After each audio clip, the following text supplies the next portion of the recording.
Okay, what I have here is about 7.5 pounds worth of clay. I'm going to be making a vase that's going to be finished out in a horsehair firing. This is called my ascending spirit vase. Starting out with centering the form. Centering is done from translating the centeredness of my core to the clay. Just using your arms and elbows and shoulders, you're making it hard on yourself. So translate the centeredness of your body through your left arm to the clay. A lot less effort.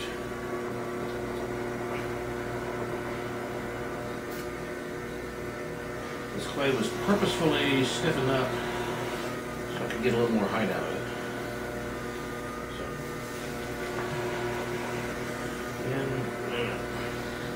So you see how that left elbow jammed into my thigh, between my thigh and my gut.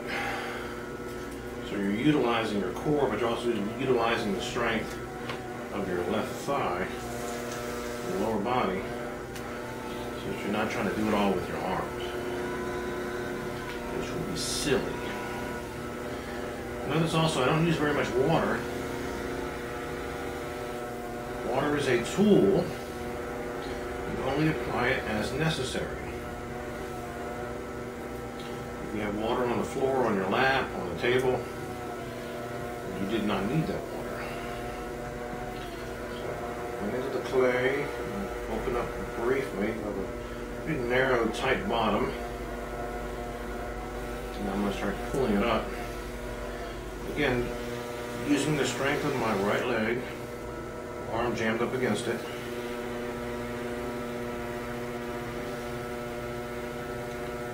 The inside finger works as a stop, not really pushing out. It just creates a stop and you basically run the outside pressure up against it.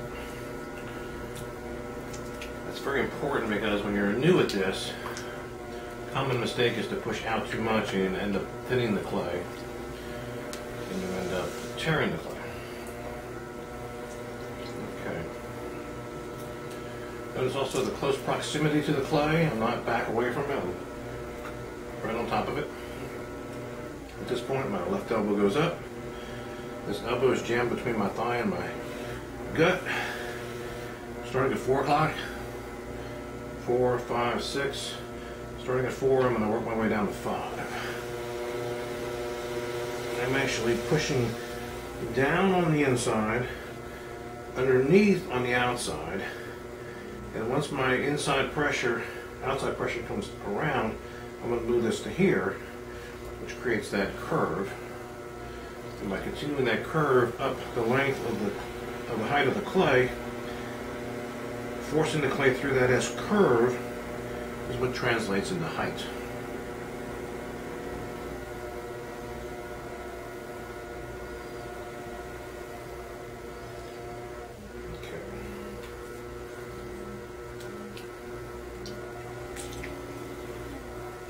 Again, only apply water that you need. Water that is dripped here is collected here, and I can use it again on the inside. If it feels a little dry, I'll add a little more. Again, watch this point. I'm scooping, literally scooping down below the cylinder, scooping underneath of it, gathering, grasping that clay, and then lifting it skyward. Look where my hand is in relationship to my chest, and where my head is. Everything is very close. If you're operating away from the wheel like this, you're using just your arms and your elbows and shoulders, and it's very difficult to maintain good control that way. You'll end up injuring yourself. Wondering, why does my hair so much? Because you're not doing it right. Okay, create a channel here with my hand. Allow the water to drip down. Cup here. Let the water drip down. Whatever falls to the back, you capture it on your sponge. You get to use it again. Until everything is wet enough to proceed. Now I'm going to start giving it some form pushing out a little bit more on the inside.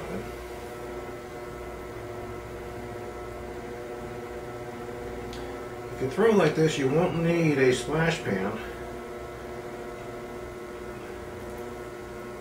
When I'm teaching lessons, the first couple lessons I'll use a splash pan, but once I can determine that the individual has what it takes to go on in the craft, the splash pan comes off, and they must start learning early on how to be a clean potter. And your bearings will last a lot longer. Your wheel will thank you for it. You just won't make a big mess like some potters do. Okay. Now I've already given it some breath. I'm actually going to even that out. And now I'm going to hit it with a rib. Brand new rib. I had to hit that edge with some sandpaper because it was too sharp.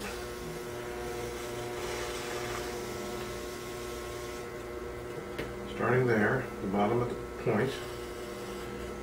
My inside finger moves up the length of the rib to about halfway up, and then they move together.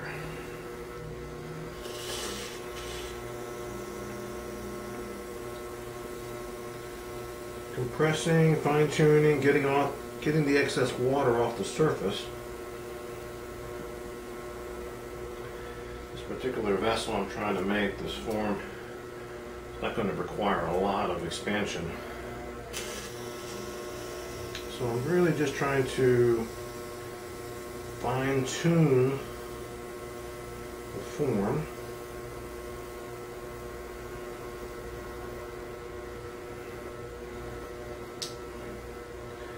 Critiquing it. It's also good to critique it from the left side.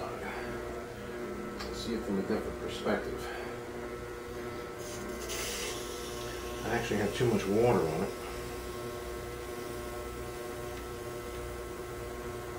Okay, now that this part of the form is pretty much where I want it, I'll get the excess water out of the inside.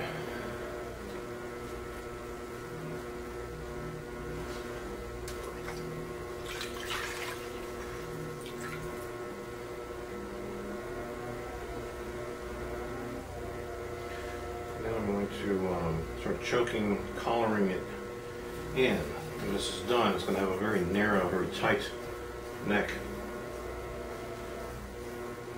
So again, just wet the areas that you're going to be altering. Do not over wet the form at this point. You don't want to have these wet drips running down the side.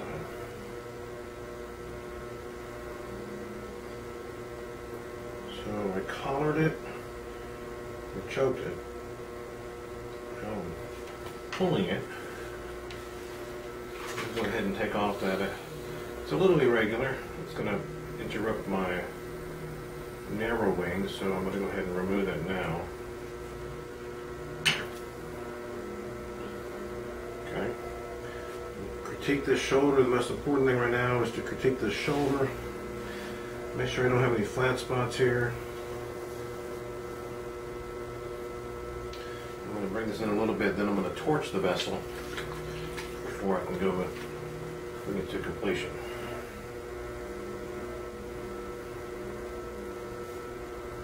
Again, just add water where you need it. You can make pots, being a sloppy potter, but it's not necessary.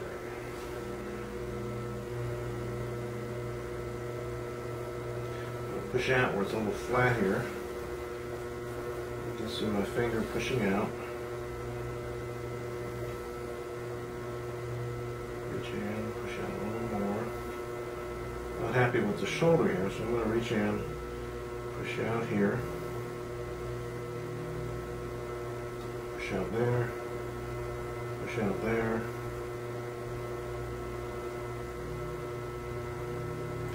Filling it up, rounding it out. I don't want any thin spots, I don't want any flat spots here. Okay, now that that's been pushed out, I'm going to compress and round it.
Careful not to torch the top 2 inches because I want to be able to choke that in. Now I'm going to add my stamps. This is my Ascending Spirit model. Angel wings.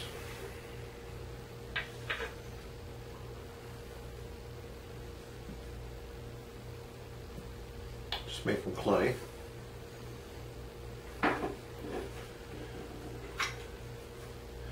I had this special tool custom made for me. It's perfect.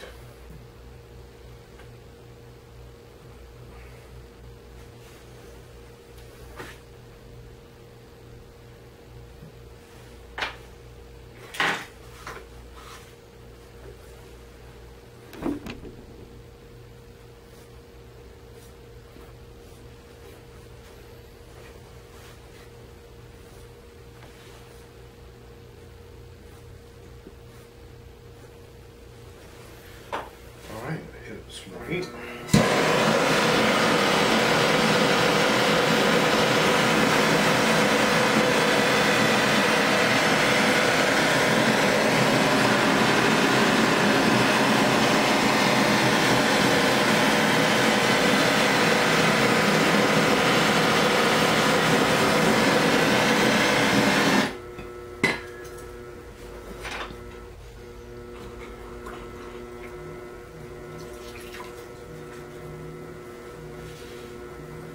Again,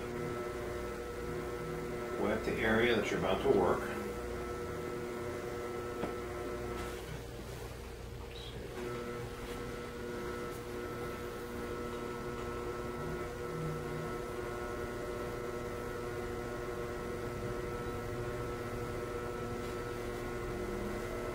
Doesn't take much water. Only touch the water, very tip of the sponge. You have drips running down the pot, that means you're applying too much water. Remember this, water is a tool. You apply it only as it is necessary.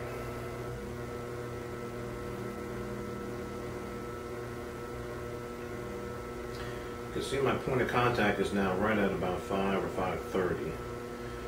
And this is a very important thing to notice, is that there's a straight line between my elbow, wrist, point of contact to the center of the wheel. Straight line. This is your strongest, most stable position. Never find yourself over here. It's unstable. Elbow locked in between the thigh and the gut. Straight line. Elbow, wrist. Your point of contact right through to the center of the clay. Straight line. Cut here. If you want to, you can cut this way, depending on the curve. Press that. Cut it again. Check it first.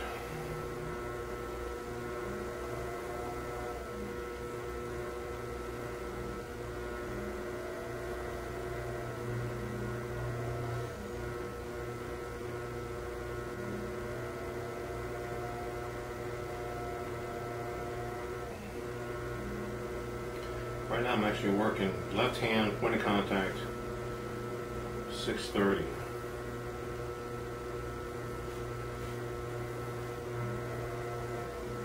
Again, all of your contact should be as close to you as possible.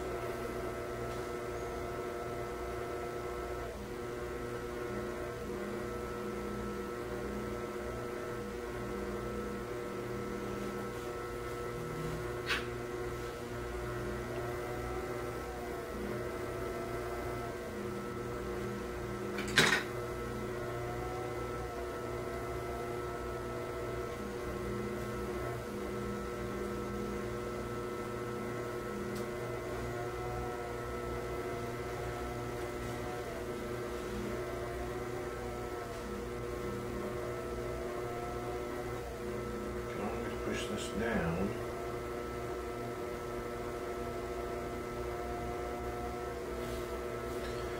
Because a lot of times when I'm applying pressure and I'll hold it so I'm satisfied with the transition, then I move it. Don't get in a hurry to move through an area that hasn't fully transitioned. Stay there as long as you need to.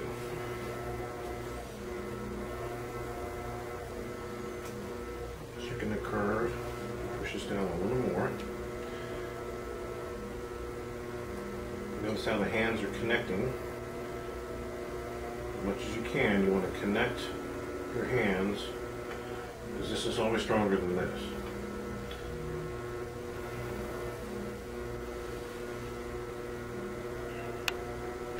So now that I'm happy with this, pretty happy with it, push it down just a little bit further.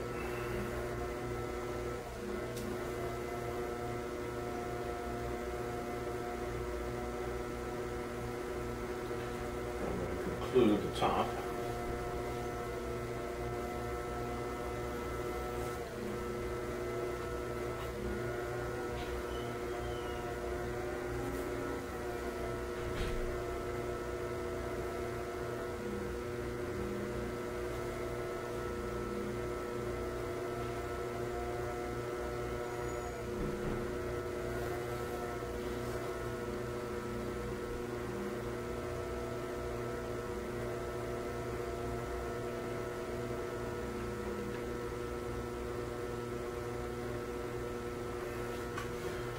Okay.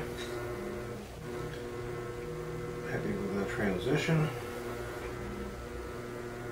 Clay is still pretty stiff, so I'm going to go ahead and cut this now. If I felt like it was going to be compromised, I would torch it first.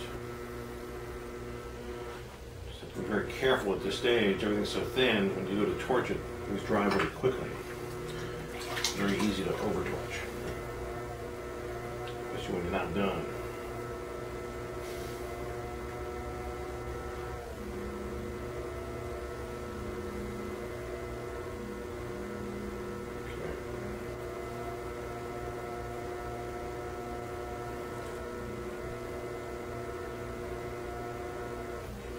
Feels good.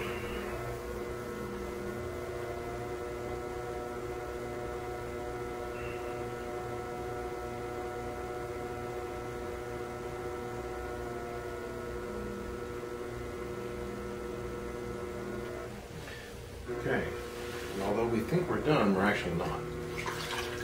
The bottom of this form is a little heavier than I'd like it to be, and anytime you can narrow the base, going to make it more dramatic. That's functional, but more dramatic. So if you're trying to produce a nice, beautiful form, you're not interested in a functional water pitcher, an iced tea pitcher, then it's okay to bring the bottom as narrow as you can get away with, because it makes it visually much more beautiful.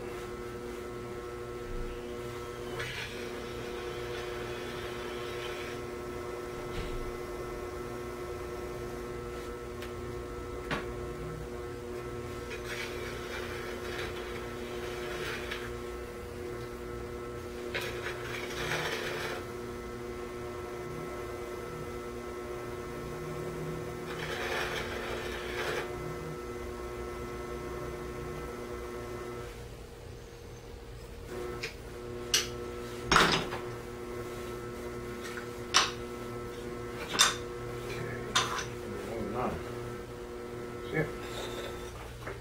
I dropped it.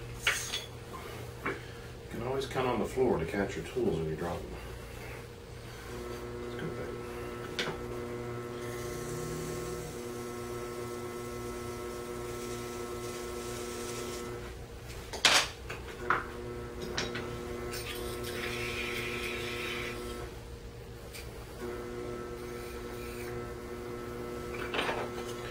Anytime you're at this stage of the ball game, you see the top's kind of wavering a little bit.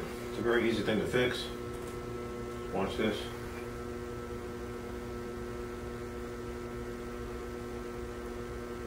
Push it back to center. As I'm compressing here, I'm going to keep my finger in the top. That'll keep the top on center while I'm compressing the trimmed area on the bottom.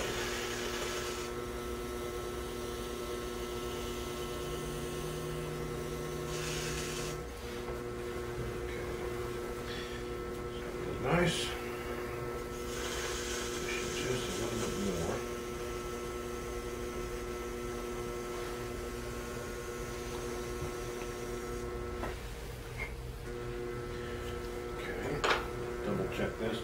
we're still got a nice pretty curve. And we do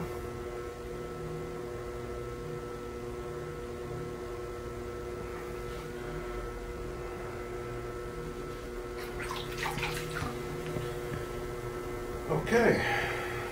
Started out with about 7.5, probably at 7 now. Torch it, take it off the wheel, horsehair fire it, be done in a few days.